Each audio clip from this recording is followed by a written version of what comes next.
After earning his MBA from Boston College, Leo Brea returned to Caracas, Venezuela to build a business, Veconinter, with his father. Their business is managing the accounting of containers for international shipping lines. It's officially called demurrage and detention. But in layman's terms, it's like forfeiting a portion of a security deposit by failing to clean out an apartment at the end of your lease. In this case, the forfeiture is caused by failing to return the empty shipping container by the date you've agreed to. His company is rapidly expanding all over the world, so industry analysis is quite an apropos topic to discuss. Leo, bienvenido de nuevo a Boston y bienvenido al idioma de los negocios. Muchas gracias, Greg. De nada. Muy encantado de regresar a Boston. Gracias por todo, señora. So what we just said is welcome back to Boston and welcome to the language of business. Thank you very much for having me, and it's always a pleasure to come back to Boston. Thank you. It's a pleasure to have you on the show. So help us to understand how Veconinter originally expanded beyond its Venezuelan roots. Okay, well, first, Veconinter was started actually by my parents in 1988, and so I've been around that business for a good part of my life. Now, when I came to do my MBA here at Boston College, we were actually presented in 2006 with the opportunity of opening up in Central America, Costa Rica specifically. So that was actually the first time that I was involved from the business standpoint with the company. And had you graduated yet, or were you in the midst of your MBA still? I was actually finishing my first year, so I was still in the midst of my MBA program here at Boston College. And did you do your summer internship down in Caracas, or were you focusing on another industry as you were on campus? I was actually focusing on another industry, but because I knew that I wanted to go back after the MBA program, I felt it was a good opportunity for me to start learning about the business. And at the same time, what we started seeing, because of the complexities of doing business in Venezuela, we felt that was a good opportunity for us to diversify that risk of simply having all our eggs, if you will, in one basket. So you graduated, you went back to Caracas. It was sort of old traditional school with your father, new something high tech with you. How was that first month or two? That's a very good question. Definitely, you have a generational gap. Right. I'm coming from, let's say, a more American educational background, and my father, like you said, he actually has his entire life in the maritime industry. Right. So two different viewpoints, but I think that's actually what has made the company grow so quickly, because now you have two different ways of seeing perhaps the same idea, same problem, and it really has allowed for the company to become a stronger company. So you mentioned the word grow 2 times in that last sentence. How do you assess geographies for their industry competitiveness or attractiveness? Well, really, we don't focus on the geography per se. What we've tried to do is leverage the relationships that we already have. The way it works in the maritime industry, at least, is that 1 or 2 people actually manage a large region. We already had the relationship, we just weren't leveraging that relationship. So what we've been able to succeed in is creating or strengthening that relationship with that 1 or 2 people per client, and that has allowed us to strengthen our brand, strengthen our reputation in the region, and they are the ones that are presenting us organically with the opportunities. So are you indicating then that if you have good relationships in place, even if the industry isn't attractive, you're willing to take that bet? Well, we are a company that, as I mentioned, we're very aggressively looking for new opportunities. We haven't said no to an opportunity yet. Now, what we have done, obviously, is taking a look at each and every market when that opportunity presents itself. We definitely do the market. Using what metrics? So we definitely carry out a market analysis.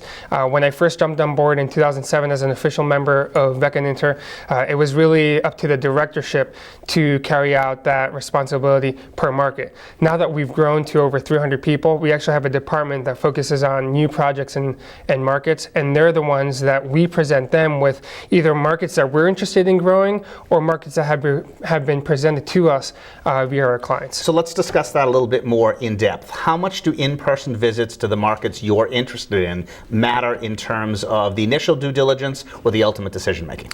Initially, from a market analysis standpoint, in terms of how much potential revenue there is in a market, that really doesn't require an on-site visit. We can get those figures from our clients, and just based on our international experience now, depending on the region, obviously every market is different, but they tend to be or tend to act very, very similarly depending on the region. We can kind of estimate what the projections will be from a numerical standpoint.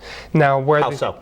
Well, we're talking about demurrage and detention. That's pretty much, as you mentioned before, the overstay that it takes for, or the overstay fine that is required to be paid by the consignee or the importer when they return the container. If we know, for example, what the turnaround time of a container is in the market, and we can get that value from our clients, then we can estimate what the potential benefit that exists in that market. Interesting. You're watching The Language of Business. I'm Greg Stoller, and we're talking with Senor Leo Brea, who's the CEO of Veconinter, a company involved in the accounting for international shipping containers. So after all of your years of successfully doing this, how much of it ultimately comes down to gut feel? Well, I think the gut feel portion, if you ask my father, I think he's actually gotten that down to a science. He's definitely the one that focuses on the gut feel. I mean, he's been doing this for 40, 45 years.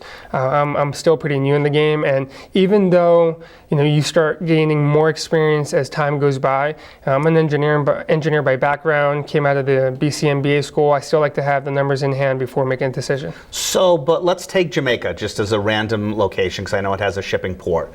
How is your father, based in Venezuela, going to have gut feel about Jamaica?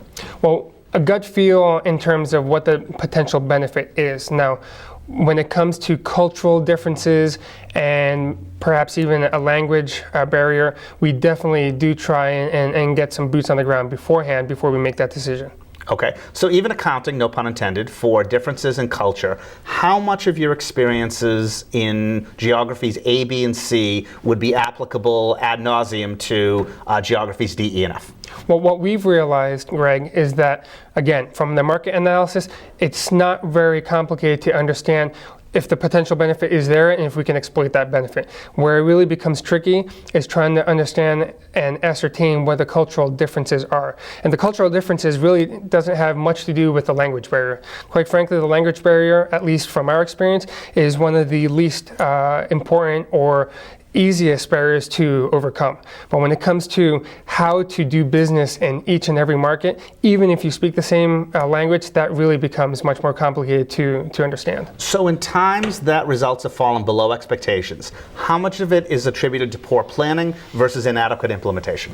So when it comes to opening up a new market, what we've learned is that doesn't matter how many reports and analyses one carries out before actually opening up a market, you still have to implement that market, and there's so many moving variables, so many unknown variables that you really can't ascertain all that information until you actually decide to take the risk and open up that market. Some markets haven't lived up to par thus far, and what we have carried out is understanding really why they haven't projected out as we thought they would, and tweaking that business model to really put them in the position where we can succeed. So how will the death of Hugo Chavez ultimately affect your industry's workings? Can you comment on that, please? What will happen next, Greg?